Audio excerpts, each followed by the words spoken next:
أفضل الصلاة والسلام عليك يا رسول الله محمد وآل محمد صلى على علي بن أبي طالب صلوات ربي صلي وسلم عليه صلوات ربي عليه اللهم صل. أعوذ بالله من الفقر ومن الشيطان الغوي الرجيم.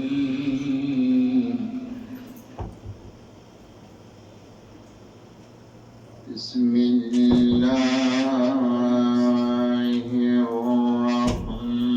الرحمن الرحيم.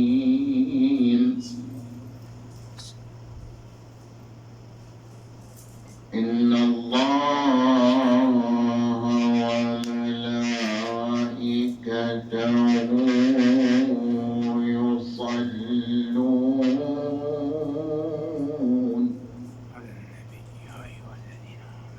على النبي يا أيها الذين آمنوا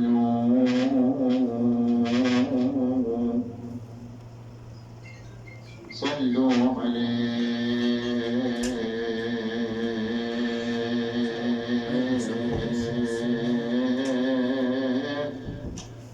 وسلموا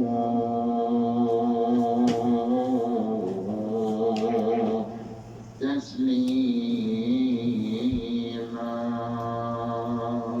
اللهم صل على محمد وآل محمد.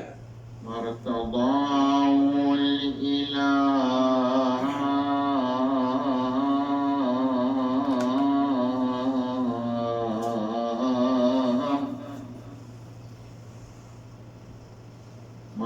مرتضاه النبي من قبل النفس لكنما الإله ارتضاه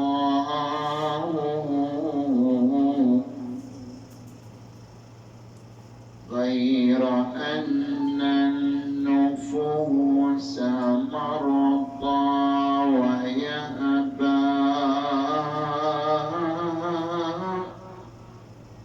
ذو السقام الدواء وفيه شفاء. اللهم صل على محمد وآل محمد. مرتضاه النبي من قبل النفس لكنما الإله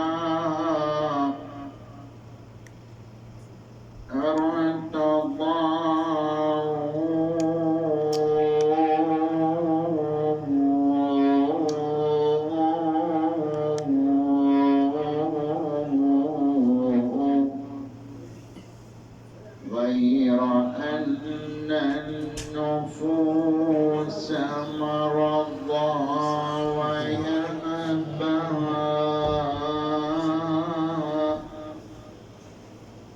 ذو السقام الدواء وفيه شفاء.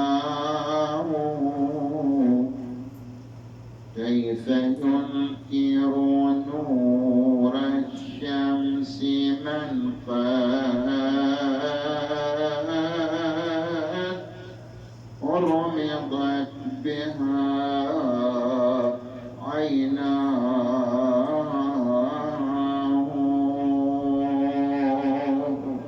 اللهم صل صل على محمد وآل محمد.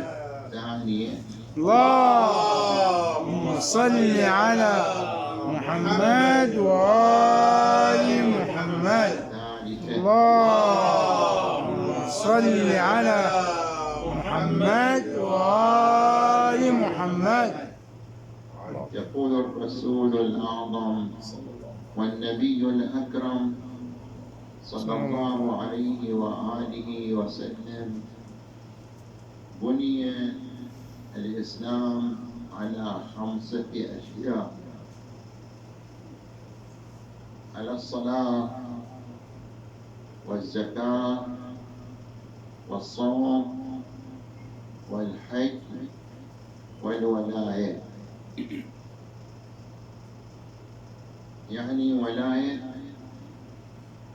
أمير المؤمنين علي بن أبي طالب صلوات الله وسلامه عليه. فالولاية هي ليست مجرد محبة فقط أو التقديس فقط أو التعظيم فقط، لا، بل هي محبة وزائدا على ذلك متابعة، وزائدا على ذلك تقديس وتعظيم، وزائدا على ذلك الاعتراف بأن كل ما ثبت إلى النبي صلى الله عليه وسلم بحكم آية: النبي أولى بالمؤمنين من أنفسهم، يثبت إلى أمير المؤمنين علي بن أبي طالب وإلى الأئمة المعصومين من ولده، إلا ما خرج بالدليل مثل النبوة ومثل نزول الوحي، يعني عن طريق جبرائيل. فالولاية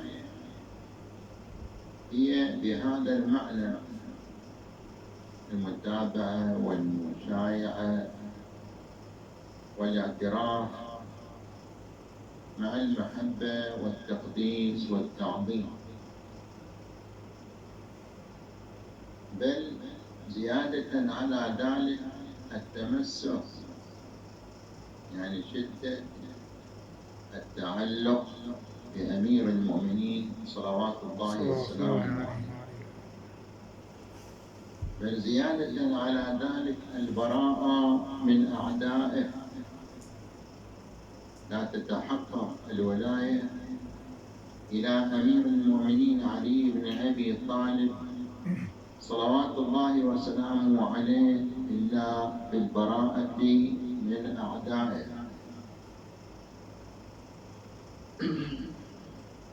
يقول تعالى: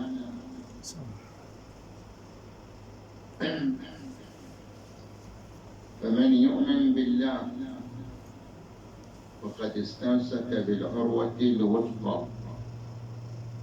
الإيمان بأمير المؤمنين هو الاستمساك بالعروة الوثقى التي لا انفصام لها. أمير المؤمنين عليه السلام هو العروة الوثقى، وهو الصراط المستقيم الذي يكرره كل مسلم في صلاته في اليوم والليلة: اهدنا الصراط المستقيم. هو أمير المؤمنين علي بن أبي طالب. ولايته السلوك على طريقه هو الصراط المستقيم غير المغضوب عليهم الذين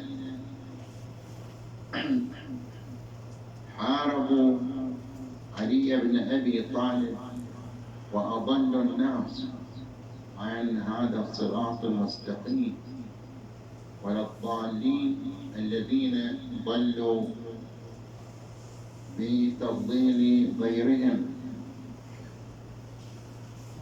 أمير المؤمنين صلوات الله وسلامه عليه هو نفس الرسول صلى الله عليه وآله بحكم آية المباهلة وأنفسنا وأنفسكم، وهو أخوه وزوج ابنته، وهو خليفته، وهو حجة الله والوصي إلى الرسول صلى الله عليه وآله، وهو وزيره، وهو قاضي دينه، وهو قائده، وهو أبو عترته. أمير المؤمنين علي بن أبي طالب صلوات الله وسلامه عليه هو الميزان للإيمان، وهو المقياس والمحك للمؤمن والمنافق.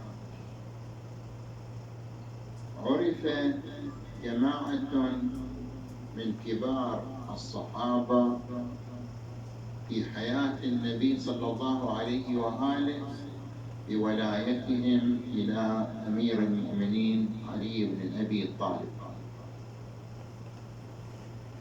مثل سلمان المحمدي الفارسي رضوان الله تعالى عليه، الذي يقول: بايعنا رسول الله صلى الله عليه وآله على النصح للمسلمين والاهتمام بعلي بن أبي طالب والموالاة له. ومثل أبي سعيد الخدري رضي الله تعالى عنه الذي يقول: إن الله تعالى فرض على الناس 5 فعملوا ب4 وتركوا 1. فلما قيل له ما هي 4 التي عملوا بها، قال: عملوا بالصلاة والزكاة والصوم والحج. ولما قيل له ما هي 1 التي تركوها، قال: هي ولاية علي بن أبي طالب صلوات الله وسلامه عليه. قيل له: وإنها لمفروضة مثلهن؟ قال: نعم، إنها مفروضة مثلهن، بل نقول بأن ولاية علي عليه السلام أكثر فرضا من الصلاة ومن الزكاة ومن الصوم والحج، لأنه ما قامت الصلاة إلا بولاية علي بن أبي طالب، وما قامت الزكاة، وما قام الصوم والحج إلا بولاية علي بن أبي طالب، مثل ما أنه ما قامت الصلاة والزكاة إلا بنبوة محمد صلى الله عليه وآله، والصوم والحج كذلك ما قامت هذه الأركان إلا بولاية علي بن أبي طالب. نبوة محمد صلى الله عليه وآله وولاية علي بن أبي طالب. النبوة العامة والولاية المطلقة، ولاية علي حصني في الحديث القدسي عن الله، فمن دخل حصني أمن من عذابي. الولاية هي حصن الله، هي حصن الدين، هي كمال الدين، هي تمام النعمة. ولاية علي أكثر فرضا من الصلاة والزكاة والصوم والحج. ولاية علي هي الأهم، هي الركن الأعظم، بل هي أساس الدين. عن الإمام الرضا عليه السلام قال: لا إله إلا الله حصني، في الحديث القدسي. ثم قال بعد ذلك: ولكن بشرطها وشروطها، وأنا من شروطها. يعني ولايتي وولاية آبائي وأبنائي الأئمة المعصومين، ولاية علي وأولاده المعصومين هي شرط لا إله إلا الله، هي أساس التوحيد، وهي روح الدين، وهي كمال الدين، وهي تمام نعمة الدين، حيث يقول تعالى: اليوم أكملت لكم دينكم وأتممت عليكم نعمتي ورضيت لكم الإسلام دينا. بماذا كمل الدين؟ بولاية علي بن أبي طالب. بماذا تمت نعمة الإسلام والهداية؟ بولاية علي بن أبي طالب. بماذا رضي الرب؟ بولاية علي بن أبي طالب. ولاية علي عليه السلام هي أساس الدين، وهي روح الدين، وهي كمال الدين، وهي تمام النعمة، وهي مرضاة الرب سبحانه وتعالى. فهذه الآية متى نزلت؟ نزلت عندما نصب الرسول صلى الله عليه وآله عليا إماما من بعده وخليفة له وحافظا لدينه ورسالته، وأبا على هذه الأمة في يوم الغدير، غدير خم، ذلك اليوم العظيم، بل اليوم الأعظم، بل العيد الأكبر، العيد عيد الفطر، عيد عظيم، ولكن أعظم منه عيد الأضحى، وأعظم منه عيد الغدير. فهناك العيد الصغير عيد الفطر، والعيد الكبير عيد الأضحى، والعيد الأكبر عيد الغدير، عيد تنصيب أمير المؤمنين حافظا للدين وخليفة لرسول رب العالمين صلى الله عليه وآله. عندما ينتهي الناس من الصيام يأتي عيد الفطر، عندما ينتهي الناس من الحج يأتي عيد الأضحى. لكن عندما انتهى الرسول صلى الله عليه وآله من تبليغ الدين كله ونصب عليا عندما كمل الدين صار عيد الغدير، وهو عيد الله الأكبر، وهو عيد الدين كله. عندما كمل الدين اليوم أكملت لكم بولاية علي عليه السلام وتنصيبه، صار عيد الغدير، وهو العيد الأكبر. وهناك عيد وهو الجمعة، وهناك عيد وهو النيروز. هذه أعياد إسلامية دينية شيعية جعفرية، لكن أعظم هذه الأعياد هو عيد الغدير. ثبتنا الله وإياكم على ولاية أمير المؤمنين والبراءة من أعدائه، ونحمد الله على الهداية ونسأله أن يخدم لنا بولايته والبراءة من أعدائه، وأن يجعلنا مع أمير المؤمنين في الدنيا والآخرة. وإياكم صلوا على محمد وآل محمد. اللهم صل على محمد وآل محمد. اللهم صل على محمد وآل محمد. محمد صلى الله عليه وسلم. اللهم صل وسلم وزد وبارك على محمد وآله محمد صلى الله عليه وسلم.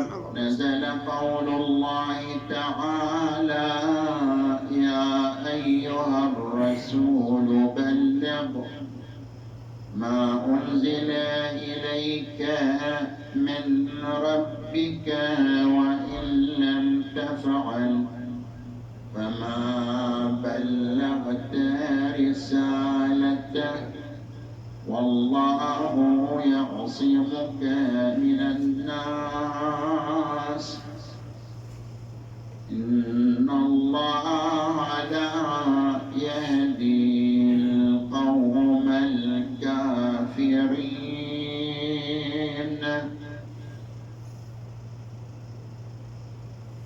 نزلت هذه الآية تأمر النبي صلى الله عليه وآله بتنصيب علي عليه السلام خليفة له وإماما من بعده،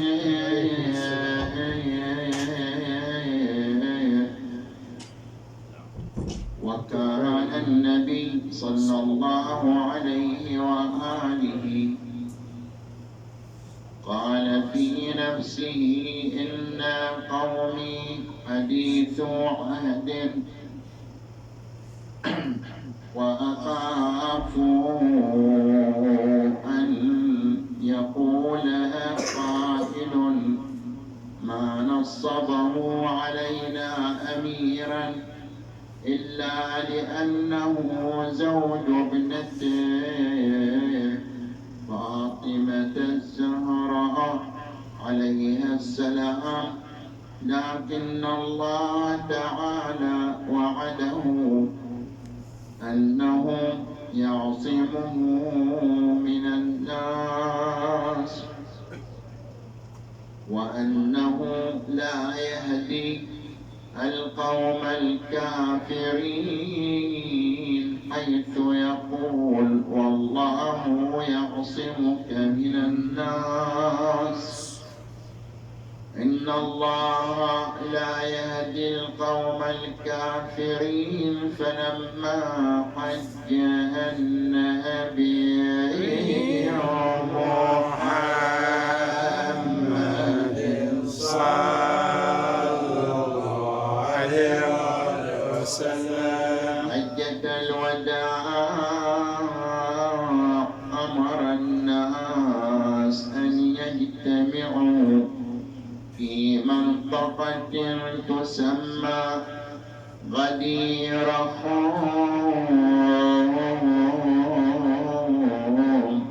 فاجتمعوا بما يزيدون على 120,000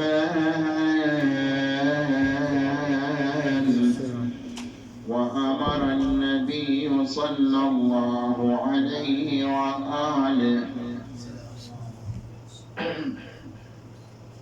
أن يجتمعوا للصلاة جماعة، فلما صلى بهم صلى الله عليه وآله عمل له مرتفع كمنبر من الأقدام والأرحال، فصعد عليه وصعد معه أخاه وابن عمه وزوج ابنته علي بن أبي طالب، حتى حاذت ركبة علي عليه السلام لركبتي رسول الله صلى الله عليه وآله، فخطب النبي محمد صلى الله عليه وسلم، خطب على الناس خطبة بليغة لم يسمع بمثلها، طويلة ذكر الله تعالى وأثنى عليه وحده ومجده، إلى أن ذكر فضل علي عليه السلام، إلى أن قال: أيها الناس، ألست أولى بكم من أنفسكم؟ فقالوا: بلى. فعندها أخذ النبي محمد صلى الله عليه وسلم يد علي ورفعها إلى الناس حتى بان نورها إلى الناس، وقال: ألا فمن قلت مولاه فهذا علي مولاه، اللهم وال من والاه وعاد من عاداه، وانصر من نصراه واخذل من خذله، وأدر الحق معه حيث ما دار.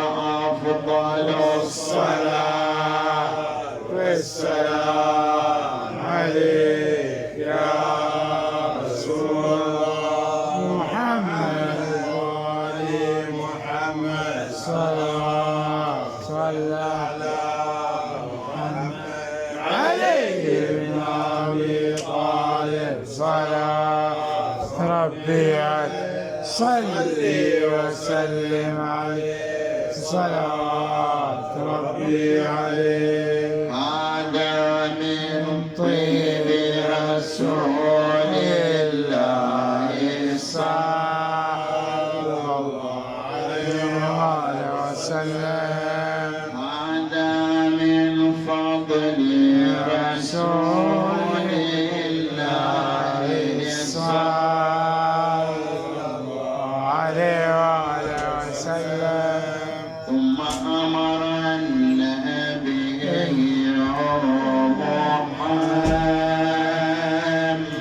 محمد صلى الله عليه وسلم الناس بأن يسلموا على علي عليه السلام سلاما ليس سلاما عاديا، بل سلام البيعة في أعناقهم ورقابهم لعلي عليه السلام على أنه أميرهم وأمير كل مؤمن ومؤمنة وإمامهم وخليفة نبيهم صلى الله عليه وآله وحافظوا دينهم فسلموا كلهم حتى قال قائلهم بخ لك يا علي أصبحت مولاي ومولى كل مؤمن ومؤمنة. فلما عقد النبي صلى الله عليه وآله البيعة لعلي عليه السلام في رقابهم وأعناقهم نزل قول الله تعالى اليوم أكملت لكم دينكم وأتممت عليكم نعمتي ورضيت لكم الإسلام دينا. فقال النبي محمد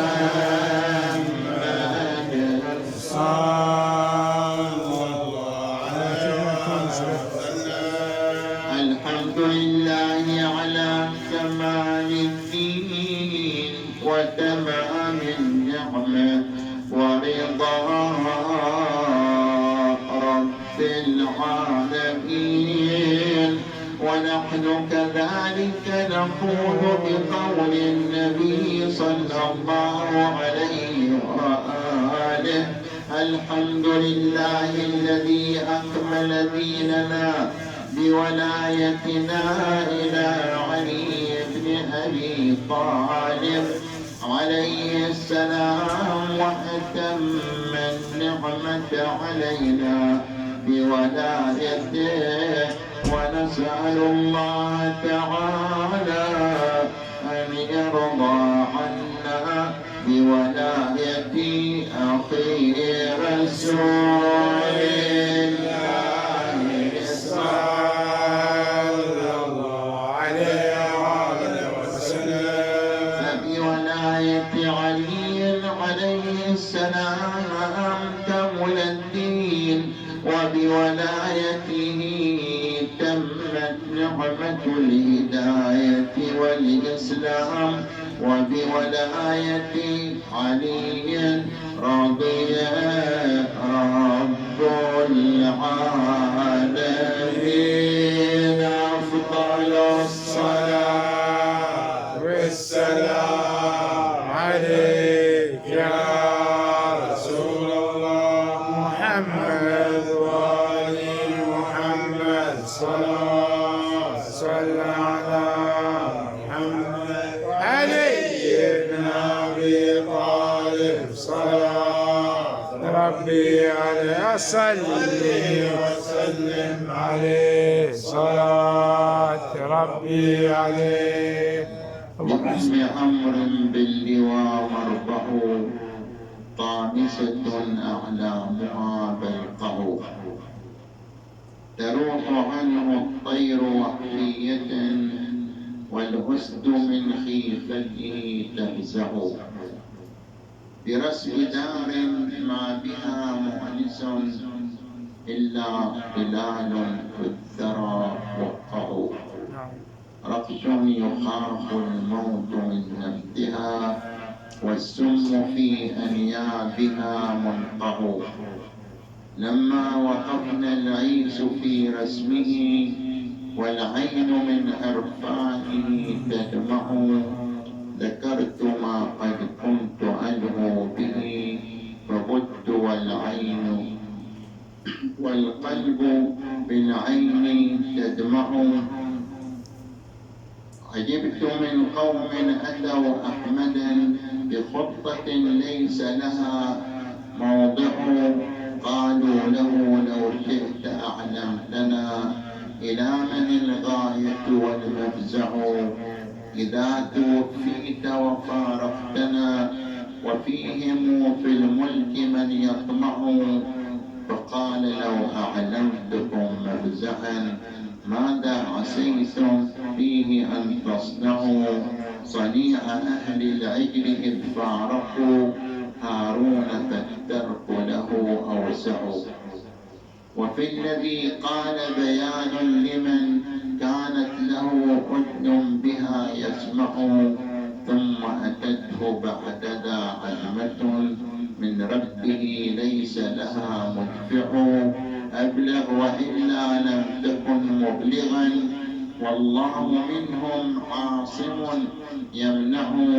فعندها قام النبي الذي كان بما يأمره يصدع، يخطب مأمورا وفي كفه كف علي نورها يلمع. صل على محمد وآل محمد. يقول والأملاك من حوله والله فيهم شاهد يسمع. من كنت مولاه فهذا له مولا فلم يرضوا ولم يقنعوا. صلوات اللهم صل على محمد وآل محمد. نور عليهم ظاهر يلمع، نور عليهم ظاهر يلمع، نور عليهم ظاهرا يلمع، نور عليهم ظاهرا يلمع. حوض له ما بين صنعاء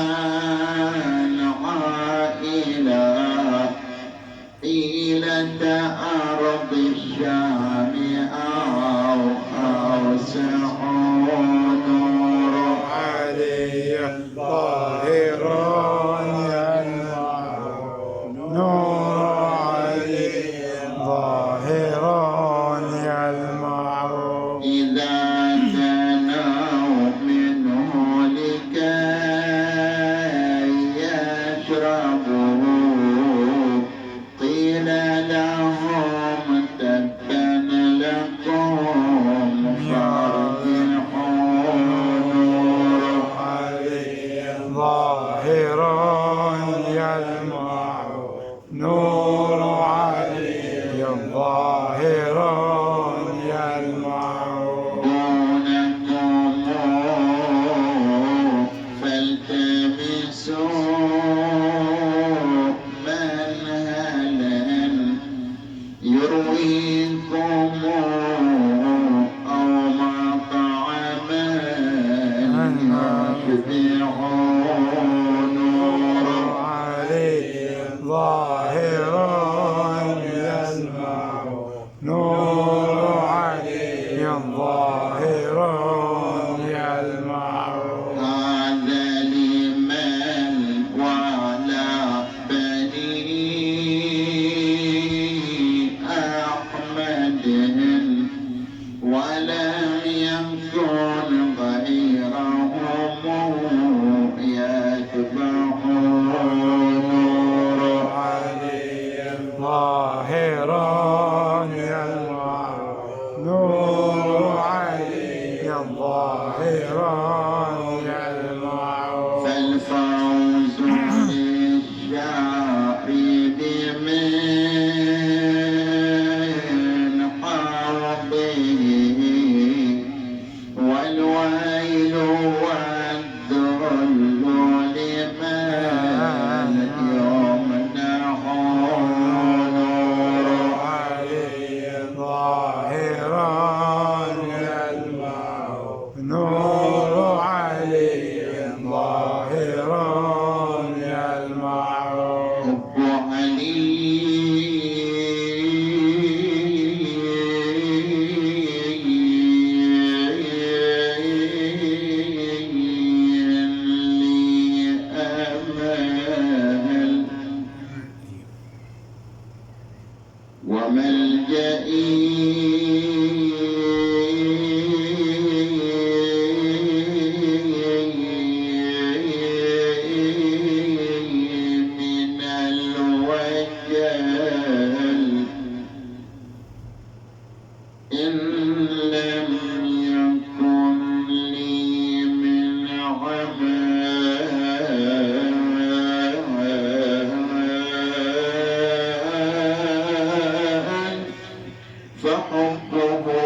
يبلغها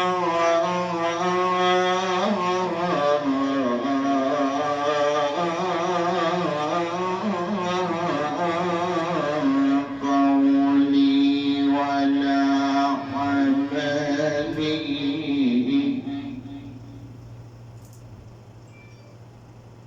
لكن أشرفها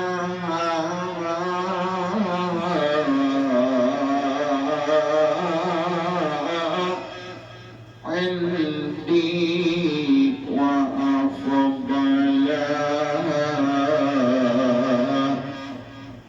ولايتي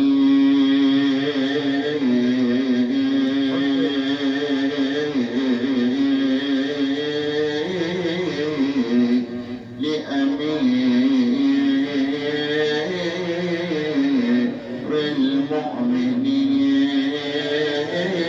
المؤمنين علي. اللهم صل على محمد وآل محمد. عيدكم مبارك وغديركم مبارك، وكل عام وأنتم بألف خير.